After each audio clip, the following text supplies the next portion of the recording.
যখন তুমি নিজের রক্তের মানুষের দ্বারা কষ্ট পাবে, তখন তুমি একবার নবী ইউসুফ আলাইহিস সালামের কথা মনে করো। তিনি কিভাবে নিজের ভাইয়ের দ্বারা প্রতারিত হয়েছিল। যখন তোমার বাবা মা না বুঝে তোমার বিরুদ্ধাচরণ করে, তখন নবী ইব্রাহিম আলাইহিস সালামের কথা মনে করো। তার বাবা তাকে আগুনে নিক্ষেপ করায় ভূমিকা রেখেছিল। যখন তুমি সমস্যা থেকে পরিত্রাণের জন্য কোনো পথ পাবে না, তখন ইউনুস আলাইহিস সালামের কথা ভেবো। তিনি কতটা সময় তিমি মাছের পেটে আটকা পড়েছিল। যখন তোমার নামে কেউ মিথ্যা অপবাদ ছড়িয়ে দেবে, তখন মা আয়েশা রাদিয়াল্লাহু আনহার কথা মনে করো। তার নামে পুরো শহর জুড়ে কুৎসা রচনা করা হয়েছিল।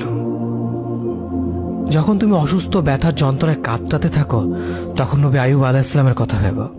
তিনি ভয়ঙ্কর এক ভাইরাসজনিত রোগে আক্রান্ত হয়ে তোমার থেকে বেশি কষ্ট পেয়েছিল।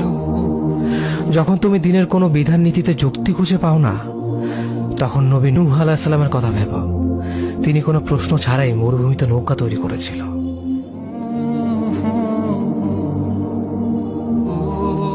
যখন তুমি আত্মীয়স্বজন, পরিবার, বন্ধু বান্ধবের কাছে হাসির পাত্রে পরিণত হও, তখন তুমি শেষ নবী হযরত মুহাম্মদ সাল্লাল্লাহু আলাইহি ওয়াসাল্লামের কথা ভেবো।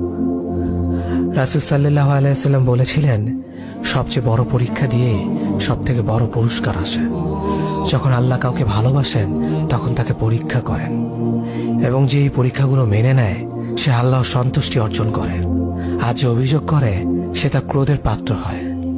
হে আল্লাহ, তোমার কথা মনে করা, তোমার প্রতি কৃতজ্ঞ হওয়ার এবং তোমার ইবাদত করার তৌফিক আমাদের দান করো। আমিন। যেভাবে তুমি সন্তুষ্ট হও, সেভাবেই আমাদের পরিচালিত করো।